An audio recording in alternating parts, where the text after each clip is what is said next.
Bismillahirrahmanirrahim. I am Rashid Malik and this is my YouTube channel Preparation for All Exams. So today my topic is Law, Quotient Law. So कल हमने जो है वो पढ़ा था कि laws of exponent और laws of exponent में तीन चीज़ें आ रही थी। तीन चीज़ों में से कौन कौन सी चीज़ थी? नंबर 1 था हमारा प्रोडक्ट लॉ और नंबर 2 था हमारा क्वोशंट लॉ और थर्ड वन था हमारा पावर लॉ। तो कल हमने इसको डिस्कस किया और बेसिक टर्मिनोलॉजीज़ हमने सीखी कि बेस क्या है, पावर क्या है, एक्सपोनेंट क्या है। चलें, आज का क्लास भी इन्हीं चीज़ों के ऊपर डिपेंड करता है, तो एक दफ़ा जल्दी से मैं रिपीट करवा देता हूँ। लेट सपोज़ यहाँ पे लिखा हुआ है 4 स्क्वायर, मिसाल के तौर पे इसको पढ़ा ऐसे जाता है 4 स्क्वायर। इनमें से 2 को हम कहते हैं पावर या एक्सपोनेंट, जो नीचे नंबर लिखा जाता है उसको हम कहते हैं बेस। लेट सपोज़ यहाँ पे मैंने लिखा है 10 क्यूब, सो यहाँ पे पावर होगा 3, पावर या एक्सपोनेंट 3 है और 10 जो है वो हमारा बेस है। लेट सपोज़ इनकी जगह पे कोई और जो है अल्फ़ाबेट आ जाता है। लेट सपोज़ यहाँ पे मैं लिखता हूँ x और रेज्ड पावर 5, तो यहाँ पे x को हम बेस भी कहेंगे और इसको 5 को हम पावर या एक्सपोनेंट कहेंगे। यहाँ पे एक चीज़ की एडिशन और होगी, इसको हम वेरिएबल भी कह सकते हैं क्योंकि ये जो है चेंजेबल है, तो यहाँ पे इसको सिर्फ बेस कहेंगे और यहाँ पे x को वेरिएबल या बेस भी कह सकते हैं और ऊपर जो नंबर आता है उसे पावर या एक्सपोनेंट कहते हैं। तो इन्हीं के कुछ लॉज हैं और आज हम स्टार्ट करते हैं अपना मेन टॉपिक क्वोशंट लॉ। तो इन चीज़ों के ऊपर डिपेंड है, इस वजह से मैंने ये चीज़ें रिपीट करवाई। तो चलें अब स्टार्ट करते हैं। क्वोशंट लॉ के अंदर 2 कंडीशंस हैं। नंबर 1 कंडीशन लिखी हुई है कि a के ऊपर पावर m हो, बीच में डिवाइड की निशानी हो, a के ऊपर पावर n हो, तो फिर जो है a इस वाले में से इसका पावर माइनस करेंगे, a power m minus n। अब ये ओवरऑल शो कर रहा है कि अगर बेस सेम हो, बीच में डिवीजन हो, तो इसके पावर में से ये माइनस होगा। इसको जब हम एग्जांपल में करेंगे तो और ज़्यादा समझ में आएगा। चलें इसकी बी कंडीशन देख लेते हैं। बी कंडीशन में लिखा हुआ है कि a के ऊपर पावर n डिवाइड b के ऊपर power n is equal to a upon b power n। अब ये कहना ये चाह रहा है कि अगर आपके बेस चेंज हो, पावर सेम हो, इसका रिवर्स, इसका उलट, यहाँ पे देखें पावर दोनों साइड पे n है, ये शो कर रहा है कि पावर दोनों साइड पे सेम है। जबकि बेस चेंज है तो आपका पावर जो है कॉमनली ऊपर चला जाएगा। a अपान बी लिखने के बाद इस डिवाइड की निशानी को ख़त्म करके हम a अपान बी भी ले सकते हैं। लेट सपोज़ यहाँ पे हमारे पास लिखा हुआ a डिवाइड बाई 2, तो इसको हम यूँ भी लिख सकते हैं। तो इसी को मैंने घुमा के यूँ लिखा है a upon b whole power n। तो ये 2 कंडीशन थी क्वेश्चन लॉ की। अब ये यूज़ होंगी कहाँ पे, कैसे, हम इसके ऊपर जो है कुछ एग्जाम्पल कर लेते हैं। क्वेश्चन नंबर 1 लिखा हुआ है कि सॉल्व द फॉलोइंग। नंबर 1 में लिखा हुआ है, क्वेश्चन नंबर 1 का पहला जो इसके अंदर लिखा है 3 पावर 6 डिवाइड बाय 3 स्क्वायर। तो हम यहाँ पे देख सकते हैं कि ये है 3, ये है 3, मीन्स बेस सेम है, तो यहाँ पे हमारी कंडीशन ए यूज़ होगी। तो कंडीशन ए में कह रहा था कि जब बेस सेम हो तो पावर जो है इसके वाले में से ये माइनस हो जाएगा। तो आपका 6 में से -2 कर देंगे तो 3 पावर 4 होगा। तो यहाँ पे आपका फाइनल आंसर आया 3 पावर 4। अगर आप इसको मज़ीद सॉल्व करना चाहें तो 3 पावर 4 मीन्स 3 को जो है 4 टाइम्स लिख लें और मल्टीप्लाई करते जाएँ।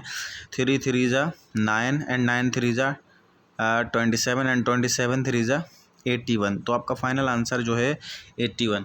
लेट सपोज़ ये क्वेश्चन हमारे पास MCQs में होता है और इसका ऑप्शन ए में हमारे पास होता है कि 3 पावर 4 और ऑप्शन बी में हमारे पास होता है 81 और ऑप्शन सी में हमारे पास होता है बोथ और डी में होता है नन ऑफ दीज। तो यहाँ पे हमने डेफिनेटली ये तो आंसर है, लेकिन साथ ही अगर इसको हम और ज़्यादा जो है सॉल्व कर लेते हैं तो 81 आंसर आता है। तो हमारा यहाँ पे अकॉर्डिंग टू जो है given condition C option both of these वाला राइट होना था। चलें अब इसका जो है सेकंड एग्जांपल देख लेते हैं। सेकंड एग्जांपल के अंदर देखें लिखा हुआ है कि 1/2 power 5 divide by 1/2 square whole square. अब आप देख सकते हैं कि बेस सेम है 1/2 यहाँ पे बेस पूरा 1/2 है। तो देखें बेस सेम है तो पावर माइनस हो जाएगा, 1/2 होल जो है क्यूब हो जाएगा। ये क्यूब मैंने एक स्टेप शार्ट कर लिया कि अगर 5 में से इसके में से 2 माइनस कर दें तो 1/5 क्यूब आ जाएगा। अब इस होल क्यूब का अगर हम फर्दर एक्सप्लेन करना चाहें तो इसका मतलब ये होगा कि 1 का भी क्यूब ले लें, 5 का भी क्यूब ले लें। 1 का क्यूब तो 1 होगा, 5 का क्यूब होगा 5, 5 और 5 मल्टीप्लाई कर लें। 5 5 ज़ा 25 एंड 25 5 ज़ा 125। तो यहाँ पे हमारा फाइनल आंसर आ गया 1/125। आर 125। इसी तरह एग्जाम्पल थर्ड में देखें 2/3 बेस सेम है, तो इसके पावर में से ये माइनस हो जाएगा। अब मैं शॉर्टकट करने लगा हूँ, 2/3 होल पावर 4 आ जाएगा, इसका 2 इसमें से माइनस होगा, हमारा फाइनल आंसर आ गया। लेकिन क्वेश्चन नंबर 4 के अंदर बेस सेम नहीं है लेकिन पावर सेम है, तो यहाँ पे ये वाली कंडीशन नहीं लगेगी, यहाँ पे ये वाली कंडीशन लगेगी। तो देखें बेस सेम नहीं है लेकिन पावर सेम है, तो हमारा पावर कॉमनली ऊपर चला जाएगा। तो अगर हम इसको यूँ लिखना चाहें 5/3 को 5/3 लिख लें और 2 जो है वो होल में चला जाएगा, तो हमारा फाइनल आंसर 5/3 और ये आ जाएगा। तो ये थे कुछ एग्जांपल्स और मज़ीद इसके एग्जांपल कुछ सॉल्व कर लेते हैं। 5 क्वेश्चन नंबर में लिखा हुआ है कि 10 raised power 5 divide by 2 raised power 5। यहाँ पे भी कंडीशन सेकंड लगेगी क्योंकि बेस चेंज है, तो यहाँ पे हम यूँ लिख सकते हैं 10/5 और 5 जो है पावर दोनों के ऊपर वो कॉमनली ऊपर चला गया। 5 का टेबल 10 के ऊपर 2 टाइम्स लग गया। अब हमारा फाइनल आंसर आ गया 2 रेज्ड पावर 5। अगर 2 रेज्ड पावर 5 को अगर फाइनली आप इसका आंसर निकालें, 2 raised power 5 means 2 multiply by 2 multiply by 2 multiply by 2 means 5 times जो है वो 2 को लिख लें और मल्टीप्लाई कर लें। बाज़ स्टूडेंट क्या करते हैं या जो एस्पायरेंट्स कैंडिडेट्स इस तरह करते हैं कि 2 पावर 5 मीन्स 2 मल्टीप्लाई बाय 5, जो कि गलत है। 2 पावर 5 मीन्स 2 को 5 टाइम लिखें और मल्टीप्लाई करते जाएँ। 2 2 4, 4 2 8, 8 2 16 एंड 16 2 32। हमारा फाइनल आंसर जो है 32 आ गया। इसी तरह इसका 6 में देखें, नंबर्स की जगह पे वेरिएबल कोई आ गया, x के ऊपर पावर 10 है डिवाइड बाय x के ऊपर पावर 4 है। अब देखें बेस सेम है तो पावर माइनस हो जाएगा, इसके में से इसका माइनस कर दें तो x रेज पावर 6 हमारा फाइनल आंसर आ गया। इसी तरह क्वेश्चन नंबर 7 देखें, x/y यहाँ पे देखें x/y पूरा बेस है, तो यहाँ पे बेस सेम है तो पावर माइनस हो जाएगा। x/y पावर मैं शॉर्टकट कर रहा हूँ, 5 7 में से कट जाएगा, स्क्वायर आ जाएगा। अगर इसको और ज़्यादा अगर आप करना चाहें तो x² भी आ सकता है। और इसका क्वेश्चन नंबर 7 देखें, क्वेश्चन नंबर 7 में लिखा हुआ है कि बेस सेम नहीं है, यहाँ पे 20 यहाँ पे 4 है, बेस सेम नहीं है लेकिन पावर सेम है, तो ये कॉमनली ऊपर चला जाएगा। यहाँ पे हम लिख लेंगे 20/4 होल क्यूब। अब 4 का टेबल 20 के ऊपर लग रहा है कितनी टर्म, 5 टाइम्स, तो हमारा फाइनल आंसर क्या आ गया 5 क्यूब। 5 क्यूब मीन्स 5 को 3 दफ़ा लिखें और इसको आपस में मल्टीप्लाई करें। 5 5 ज़ा 25 एंड 25 5 ज़ा 125, तो हम आपका आंसर 125 आ गया। इसका एग्जाम्पल नंबर 9 जो है हमने क्वेश्चन ला का वो ये देखा है कि y के ऊपर क्यूब है, फिर डिवाइड है, फिर y के ऊपर क्यूब है, मीन्स बेस सेम है तो आपका पावर माइनस हो जाना चाहिए। अब यहाँ पे पावर माइनस मीन्स y के ऊपर 3 - 3, y के ऊपर 3 - 3 मीन्स y पावर 0। अब y पावर 0 को छोड़ नहीं देना, इसका फाइनल आंसर आएगा 1। ये याद रख लें, नोट कर लें कि किसी चीज़ के ऊपर भी या किसी नंबर के ऊपर भी 0 आ जाए तो वो 1 के बराबर है, किसी वेरिएबल के ऊपर पावर 0 आ जाए वो 1 के बराबर है, चाहे फिर वेरिएबल कोई भी हो वो 1 के बराबर आ जाएगा जिसके ऊपर पावर 0 होगा। अगर नंबर भी इसके अलावा 10 पावर 0 ले लेते हैं 1 के बराबर है, 11 पावर 0 ले लेते हैं तो 1 के बराबर है। ये मेमोराइज़ करना है कि जिसके ऊपर पावर 0 होगा उसका जवाब 1 आएगा। अच्छा, अब हम ये था क्वेश्चन ला, कंटिन्यू करते हैं अपने टॉपिक को। आगे है पावर ला। तो अब पावर ला क्या कहता है, पावर ला में जो है पावर ला हमारा यूज़ कहाँ पे होता है। इसको स्टार्ट करने से पहले ही मैं बता दूं कि पावर ला वहाँ पे यूज़ होता है जब आपका पावर के ऊपर पावर आ जाए, तो वहाँ पे पावर ला यूज़ होता है। यहाँ पे देखें उन्होंने फार्मूला दिया है a के ऊपर पावर m फिर होल फिर n, मीन्स पावर a के ऊपर पावर m दिया है, उसके ऊपर फिर पावर n दिया है, तो फिर पावर के साथ मल्टीप्लाई होगा। चलें एग्जाम्पल करते हैं, आपको ये समझ में आ जाएगा। यहाँ पे लिखा हुआ है सॉल्व द फॉलोइंग। पहला एग्जाम्पल है 7 क्यूब और होल स्क्वायर, मीन्स 7 के ऊपर एक पावर है फिर उसके ऊपर एक पावर है। अब आप यहाँ पे सिंपली 7 लिखने के बाद 3 और 2 को मल्टीप्लाई कर दें, क्योंकि ये दोनों पावर हैं तो पावर के साथ मल्टीप्लाई हो जाएगा। 3 2 ज़ा 7 हो गया, 3 2 ज़ा 6, तो आपका फाइनल आंसर आ गया 7 पावर 6। इसी तरह यहाँ पे 11/12 ये पूरा बेस है और बेस का पावर क्या है 2। अब इसके ऊपर एक पावर है जो कि 4 है। इसको ज़रा फाइनल आंसर लेके आएँ तो यहाँ पे आ जाएगा 11/12, ये वाला पावर इसके साथ मल्टीप्लाई हो जाएगा, आपका फाइनल आंसर आ जाएगा 11/12 होल पावर 8। एग्जाम्पल नंबर 3 में देखें 2 क्यूब है और होल के ऊपर फिर पावर 5 है। ये भी पावर मल्टीप्लाई हो जाएगा, 3 5 ज़ा 15। अब मैं शॉर्टकट करने लगा हूँ बस, जो है यहाँ पे भी देखें 3/10 बेस है, उसके ऊपर पावर जो है हमारा होल स्क्वायर है, फिर उसके ऊपर एक पावर है, यहाँ पे भी मल्टीप्लाई हो जाएगा 3/10 होल पावर 4 टू ज़ा 8। एग्जाम्पल नंबर इसका जो है 5 देखें। एग्जाम्पल नंबर 5 जो है वो थोड़ा दिलचस्प है और थोड़ा सा टेक्निकल भी है। यहाँ पे है -3/40 पावर जो है 20 है, फिर उसके ऊपर 2 है। सबसे पहले तो इन दोनों को मल्टीप्लाई कर लेंगे, आपका आंसर आ जाएगा -3/40 होल पावर जो है 40 हो जाएगा, क्योंकि 22 ज़ा 40। अगर आपके पास ये सवाल आ जाए और आपने ये आंसर निकाल लिया तो ये आंसर गलत है। आप परेशान हो रहे होंगे कि ये कैसे गलत है। अकॉर्डिंग टू कानून जो है हमारा राइट है। लेकिन देखें, इसके अंदर आपको मैं एक बात बता दूं कि अगर आपका बेस नेगेटिव है, इस स्टेटमेंट को गौर से सुनिएगा, यहाँ से जो है आपका एमसीक्यूज बन सकता है। अगर आपका बेस नेगेटिव हो और पावर उसके ऊपर जो है आपका इवन नंबर्स यानी कि बद्दी अदद आ जाए, या इवन नंबर, बद्दी या इवन अदद एक ही बात है, आ जाए, तो आपका आंसर जो है वो आपकी जो नेगेटिव साइन है वो ख़त्म हो जाएगी। तो यहाँ पे अगर इस तरह आ जाए तो आपका आ जाएगा 3/40 होल पावर 40। तो ये जो है आपने याद रखना है। इसको मैं फर्दर एक्सप्लेन कर देता हूँ। लेट सपोज़ यहाँ पे होता -3/40 और इसके ऊपर पावर आ जाता लेट सपोज 39। तो देखें, बेस नेगेटिव है और पावर ऑड नंबर है तो आपकी साइन रहेगी। अगर बेस आपका 3/40 नेगेटिव है बेस, और लेकिन उसके ऊपर पावर जो है आपका 2 आ जाता है तो उस नेगेटिव साइन गायब हो जाएगी। अगर -3/40 के ऊपर पावर 4 आ जाता है तो भी नेगेटिव साइन गायब हो जाएगी। अगर -3/40 के ऊपर पावर 8 आ जाता है तब भी नेगेटिव साइन गायब हो जाएगी। ये क्यों गायब हो रही है? क्योंकि पावर हमारा जो है वो इवन नंबर में आ रहा है, इस वजह से हमारी नेगेटिव जो है वो गायब हो जाएगी। तो अगर इसकी जगह पे पावर हमारा ऑड नंबर आ रहा था तो हमारी नेगेटिव साइन नहीं गायब होगी। तो हमारा अगर ये वाला क्वेश्चन आ रहा है तो फाइनल आंसर ये नहीं होगा। फाइनल आंसर हमारा होगा कि 3/40 होल पावर 40, माइनस हमारी गायब हो गई। अब आप सोच रहे होंगे कि ये माइनस गायब कैसे हुई। चले मैं इसको भी एक्सप्लेन कर देता हूँ। लेट सपोज एक बेस है -2, उसके ऊपर है स्क्वायर। अब -2 को स्क्वायर अगर हम लिखें खोल के तो इसको यूँ लिख सकते हैं -2 मल्टीप्लाई बाय -2। अब जब माइनस इंटू माइनस क्या आता है? प्लस आता है। एंड 2 2 ज़ा 4 आता है। देखें प्लस में आ गया आंसर। लेकिन अगर यहीं पे ये आपका जो है ऑड नंबर आ जाए, लेट सपोज -2 के ऊपर पावर 3 आ रहा है, तो -2 मल्टीप्लाई बाय -2 मल्टीप्लाई बाय -2, तो आपका minus into minus plus, plus into minus फिर माइनस, मीन्स आपके आंसर में माइनस आ गई। 2 2 ज़ा 4 एंड 4 2 ज़ा 8। तो ये देखें, मैंने आपको साबित करके दिखाया कि किसी भी नेगेटिव बेस के ऊपर पावर अगर आपका इवन नंबर आएगा तो साइन नेगेटिव गायब हो जाएगी, वो पॉजिटिव में चेंज हो जाएगी। और अगर बेस नेगेटिव है लेकिन उसके ऊपर जो है पावर ऑड नंबर है तो आपकी नेगेटिव साइन साथ में यूज़ होगी। ये आपको मेन पॉइंट जो है क्लियर रखना है जहन में।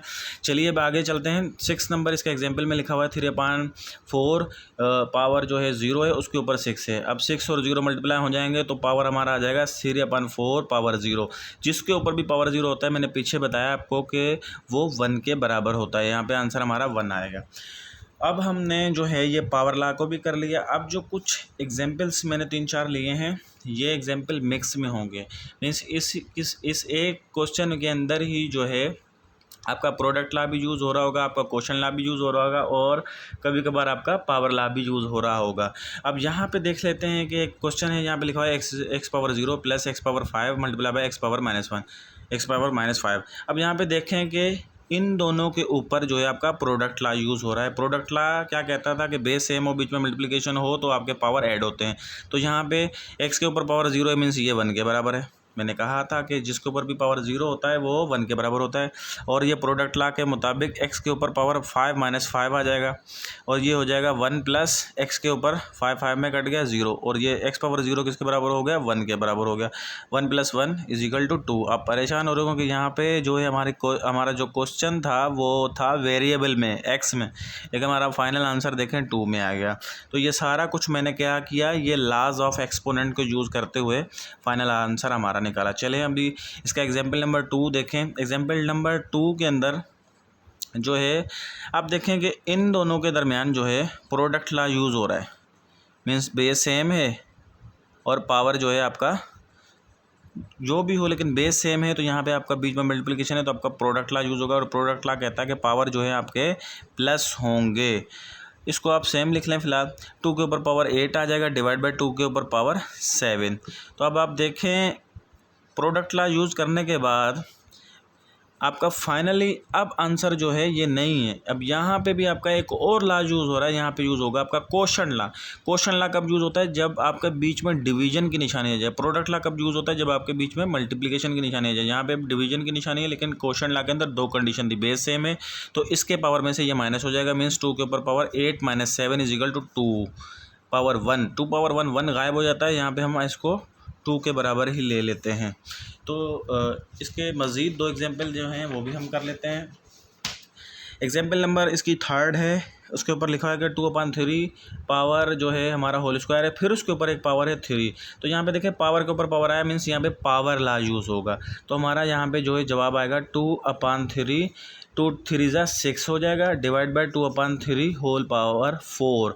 अब आप देखें बेस सेम है, बीच में डिवीजन है, तो यहाँ पे क्वोशंट लॉ की फर्स्ट कंडीशन यूज़ होगी, मीन्स इसके पावर में से ये वाला पावर माइनस हो जाएगा, मीन्स 2/3 होल पावर जो है आपका स्क्वायर आ जाएगा। इसका अगर आप फाइनल आंसर और निकालना चाहें तो 2/3 मीन्स 2 का भी जो है स्क्वायर ले लें, 3 का भी स्क्वायर ले लें। 2 का स्क्वायर मीन्स 2 2 ज़ा 4 एंड 3 का स्क्वायर मीन्स 3 3 ज़ा 9। तो आपका फाइनल आंसर इस पूरे जो है एक्सप्रेशन का जो है आपका क्या आया? 4/9। इसी तरह एग्जाम्पल नंबर 4 देख लें, 4/5 power 7 multiply by 4/5 whole square. इनके ऊपर जो है आपका प्रोडक्ट लॉ यूज़ हो रहा है। प्रोडक्ट लॉ आप यूज़ कर लें तो यहाँ पे होगा 4/5 और ये आपके जो हैं पावर क्या होंगे? ऐड हो जाएंगे। ऐड होने के बाद 7 और 2 9 हो गए डिवाइड 4/5 एंड पावर 8। अब आपका क्वोशंट लॉ यूज़ होगा। क्वोशंट लॉ की फर्स्ट कंडीशन के बेस सेम है, तो इसके पावर में से ये वाला पावर माइनस हो जाएगा, means 4/5 9 minus 8 is equal to 4/5 जो है होल पावर 1 वो नहीं लिखते हम। फाइनल आंसर हमारा आ गया 4/5।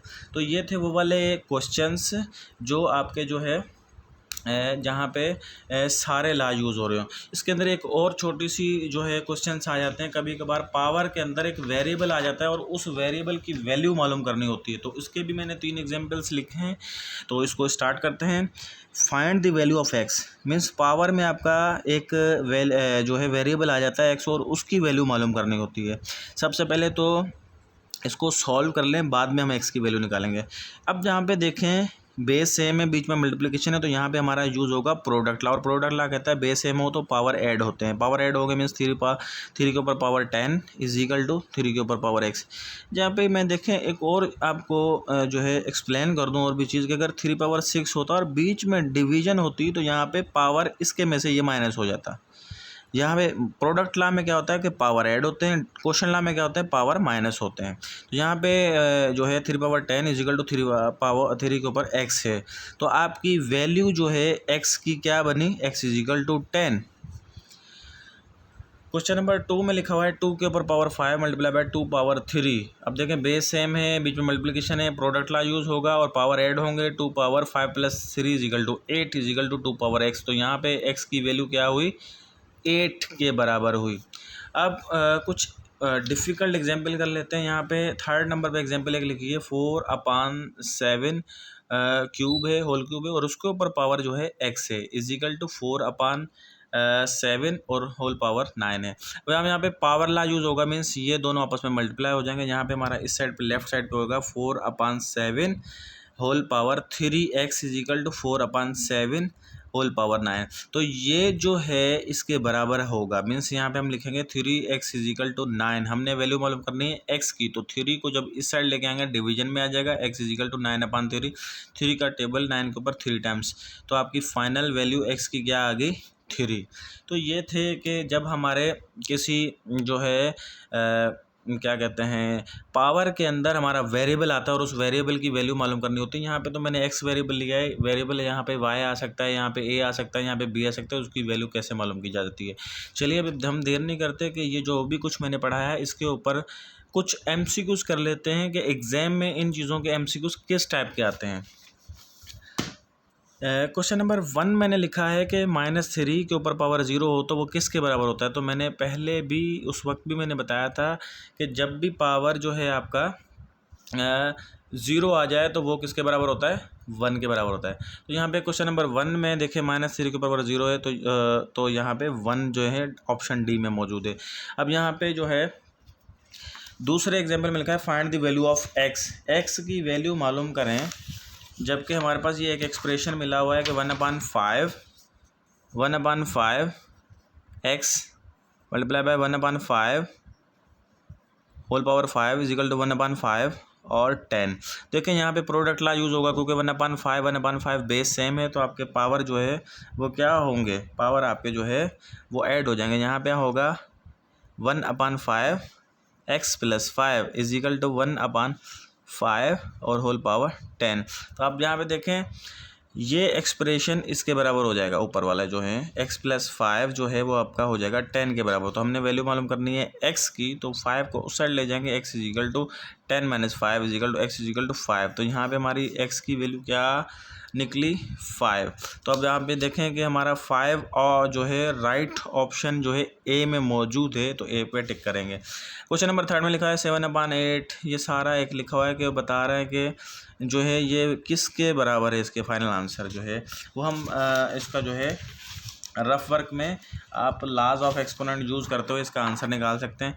यहाँ पे लिखा हुआ है 7/8 whole power 6 divide by 7/8 whole power 4। इनके ऊपर क्वेश्चन ला लगेगा क्योंकि डिवीजन है बीच में, और डिवीजन है तो जो है क्वेश्चन ला में क्या कहते हैं कि बेस सेम है, तो इसके पावर में से ये माइनस हो जाएगा, मीन 7/8, यहाँ पे 6 में से 4 गया, 2 बचा, तो ये ब्रैकेट है सब खत्म होगी, यहाँ पे होगा 8/7 पावर 2। अब प्रोडक्ट ला यूज़ होगा क्योंकि बीच में मल्टीप्लिकेशन है, लेकिन बेस सेम नहीं है। ये दिखने में आपको बेस सेम नज़र आ रहा है, लेकिन ये 7/8 है, ये 8/7 है। बेस सेम नहीं है लेकिन पावर सेम है। पावर सेम है तो पावर कॉमनली ऊपर चला जाएगा। यहाँ पे हम लिखेंगे 7/8 मल्टीप्लाई बाय 8/7 होल पावर जो है 2 ऊपर चला गया। ये 8 में कट गया, 7 में कट गया, 1 का स्क्वायर आ गया, 1 का स्क्वायर मीन्स 1। तो आप यहाँ पे देखें 1 जो है राइट ऑप्शन आपका कहाँ पे दिया गया है, यहाँ पे आपका कहीं पे भी राइट ऑप्शन जो है 1 नहीं दिया गया, तो यहाँ पे आपने नन ऑफ दीज करना है। चलें इसका जो है कुछ मज़ीद सॉल्व कर लेते हैं कुछ क्वेश्चंस रफ वर्क में। क्वेश्चन नंबर 4 पे दिया हुआ है p² क्यूब पावर क्यू के ऊपर क्यूब है divide by p cube and q²। तो आप यहाँ पे देखें बेस सेम है, p क्यू है, लेकिन p के ऊपर यहाँ पे पावर 3 है जो कि इसके p में से कटेगा, मीन्स यहाँ पे हो जाएगा p के स्क्वायर में से -3 गया, और यहाँ पे q के क्यूब में से ये वाला -2 गया। तो यहाँ पे देखें हमारा बचेगा p के ऊपर -1 और q अकेला +1 आ जाएगा।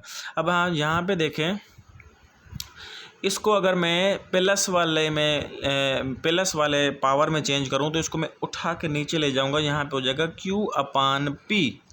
जैसे कि यहाँ पे p² होता तो यहाँ पे p 1/p² यूँ लिख सकते हैं, या अगर हमारे पास 2 के ऊपर पावर -2 होता तो इसको हम यूँ नीचे ले जाते तो पावर हमारा प्लस हो गया। तो हमारा जो है इसका आंसर जो है वो हमारा आया q/p। और देखिए q/p हमारे कहाँ पे किस ऑप्शन में, सी ऑप्शन में मौजूद है, इसको टिक करेंगे।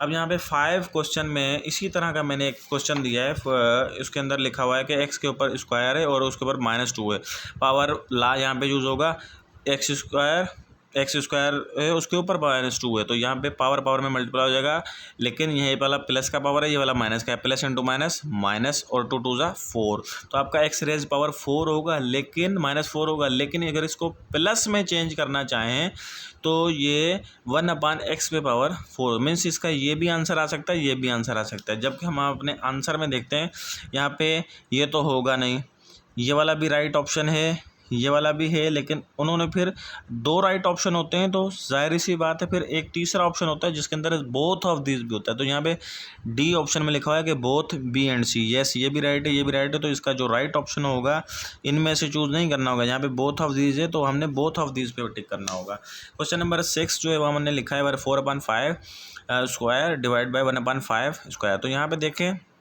बेस सेम नहीं है लेकिन पावर सेम है, तो पावर यहाँ पे आपका जो है वो कलेक्टिवली ऊपर चला जाएगा, कॉमन चला जाएगा। तो वो किस तरह होगा आपका 4/5 डिवाइड बाय, यहाँ पे भी ले लेते हैं, पहले लिख लेते हैं उसके बाद सॉल्व कर लेते हैं। तो ये 2 जो है कॉमन चला जाएगा, डिवाइड बाय 1/5, 2 कॉमन चला गया। जो है फ्रैक्शन में डिवीजन नहीं होती, इसको हम उलट करते हैं और इसको मल्टीप्लिकेशन में चेंज करते हैं। 4/5 मल्टीप्लाई बाय 5 ऊपर चला गया, 1 नीचे आ गया और स्क्वायर आ गया। ये 5 में कट गया। तो अब आप यहाँ पे देखें 4 का हमारे पास स्क्वायर बचा और 4 का स्क्वायर हमारे पास राइट ऑप्शन 16 होना चाहिए। तो यहाँ पे देखें 4 का स्क्वायर भी नहीं है यहाँ पे कहीं और हमारे पास 16 भी नहीं है। 4 अलबत्ता है, लेकिन हमारा ऑप्शन क्या आना चाहिए, 4 स्क्वायर या 16। तो यहाँ पे कहीं पे भी 4 स्क्वायर 16 नहीं है, तो यहाँ पे हमारा none of this right option होगा। तो ये था मेरा आज का topic, power law, product law and जो है क्वोशंट लॉ। इन सब के ऊपर मैंने अच्छे तरीके से एक वीडियो बनाई और एक्सप्लेन किया है। ये बहुत इंपॉर्टेंट टॉपिक है, ना सिर्फ पीएसटी जेएसटी के लिए, ये ऑल एग्ज़ाम्स, जो भी आप एग्ज़ाम किसी भी किस्म का टेस्ट दें आप, उसके अंदर इस टाइप के क्वेश्चंस आ जाते हैं लॉज ऑफ एक्सपोनेंट से। अगर आपको फिर भी कोई डिफ़िकल्टी हो तो आप मुझे कमेंट सेक्शन में ये पूछ सकते हैं। और जो है जिसने मेरा अभी तक चैनल सब्सक्राइब नहीं किया है, तो अभी तक मेरा चैनल सब्सक्राइब करें ताकि मेरी हर आने वाली वीडियो आपको मिल सके। तो उसके लिए आपको बेल आइकन पे भी क्लिक करना पड़ेगा। तो थैंक यू, अल्लाह हाफिज़।